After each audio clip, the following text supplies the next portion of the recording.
When wealth tested his faith, a modern Muslim's journey to truth and justice. He had everything: wealth, fame, power, yet something inside him was breaking. Every business deal brought him closer to success and farther from his soul. When corruption knocked on his door, his faith was the price on the table. Would he sell his integrity for millions or rise for the truth of Allah? What happened next will shake your heart, because this is not just a story. It's a mirror of our world today. Ahmed Khan was the kind of man who seemed to have mastered the world. At 38, he was the CEO of a multinational corporation, a man whose handshake could seal deals worth millions, whose vision had transformed struggling companies into industry giants. To the outside world, he was a success story, a self-made man, confident, assertive, admired by peers, envied by rivals. But beneath the polished exterior, a storm brewed. Ahmed's faith, once the anchor of his life, had slowly become a background melody to the rhythm of profits and deadlines. He prayed, yes, and he fasted when convenient, but the subtle erosion of conscience had begun long before he realized it.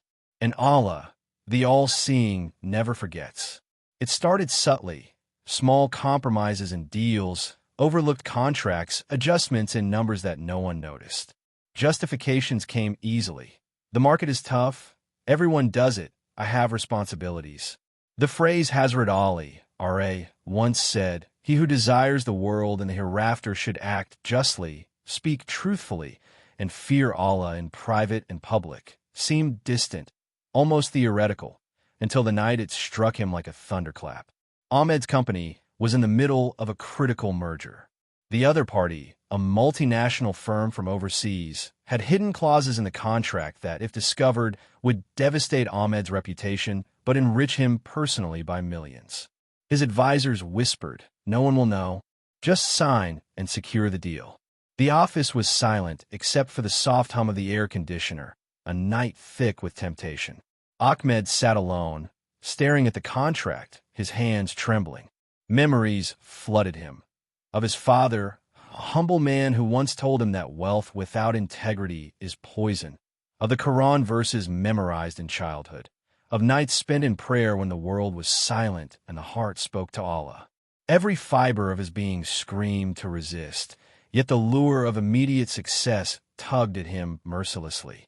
Sleep evaded him. He walked to the office balcony overlooking the city lights. Each glimmer a whisper of fleeting luxury, each shadow a reminder of what money cannot buy: peace, forgiveness, the hereafter. The words echoed in his mind: act justly, speak truthfully, and fear Allah in private and public. He realized suddenly that what was private, the choice no one would see, mattered most. Days passed, and the tension grew unbearable. His rivals sensed hesitation. His partners sensed doubt. One evening, as he returned from a board meeting, he found an envelope slipped under his office door. Inside was evidence that one of his most trusted associates, Raza, had been manipulating the merger, hiding the clauses intentionally to make Ahmed look complicit.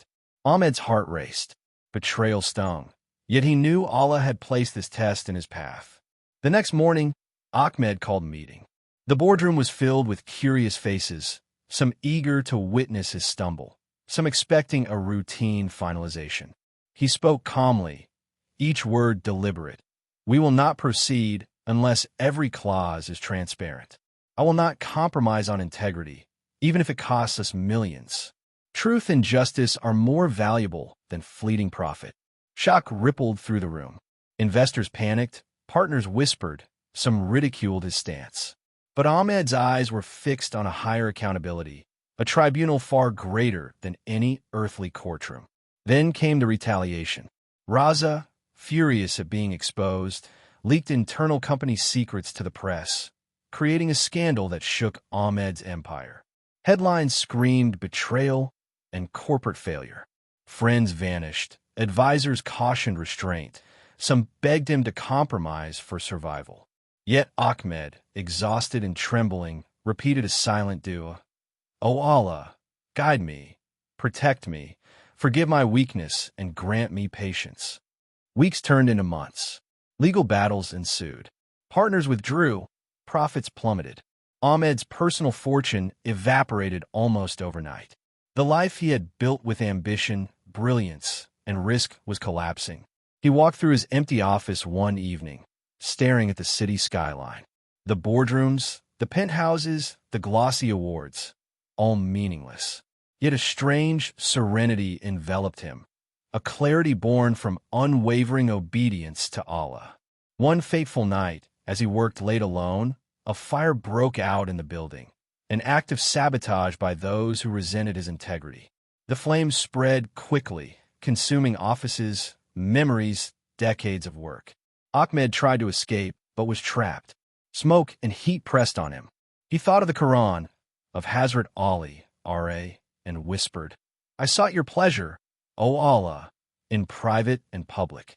Forgive me, guide me." The fire claimed him, a life of worldly achievements ending in a moment of terrifying clarity.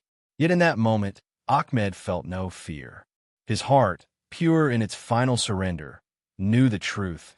Success in the hereafter outweighs the fleeting glitter of this world. News spread of the fire and the fallen CEO. Many mourned the loss of wealth, influence, power. Few understood the lesson of Ahmed's journey. But among those who knew him best, the humble workers, the devout friends, the strangers who had witnessed his integrity, a quiet reverence lingered. Stories were told of the man who chose justice over profit, truth over deceit, fear of Allah over fear of men. Months later, the scandal faded, companies rebuilt, investors recovered. Yet the tale of Ahmed Khan endured, whispered in offices and marketplaces, in mosques and classrooms. The modern businessman who dared to fear Allah in private, act justly in public, and speak truthfully when all else tempted compromise. His life became a living lesson, a warning and inspiration intertwined. And in the hearts of those who pondered deeply, a question arose. If a man of such worldly power could place Allah above all, what of our own choices when faced with quiet tests, unseen by anyone but our Creator? Ahmed's story, tragic in its earthly conclusion, became eternal in its spiritual resonance. It reminded every believer, true wealth is measured in the conscience at peace, in choices guided by divine justice, in acts of truth whispered into the silence of the night. His legacy endured not in the skyscrapers, not in bank balances, not in accolades or awards, but in the whispered lesson across generations. He who desires the world and the hereafter should act justly, speak truthfully, and fear Allah in private and public. And for those who remembered Ahmed, each moment of temptation became a moment of reflection. Each decision, a chance to choose the eternal over the ephemeral. If Ahmed Khan's story moved you, remember, your choices, even when unseen, define your faith. The real test is not wealth, status, or recognition, but integrity before Allah. Subscribe to Deen in Minute for more stories that inspire, guide, and remind you of the eternal truths of Islam. Share this story with friends and family, and let the lessons of justice, truth, and faith ripple through hearts everywhere. Click watch, reflect, and act, for in the hereafter, every choice counts.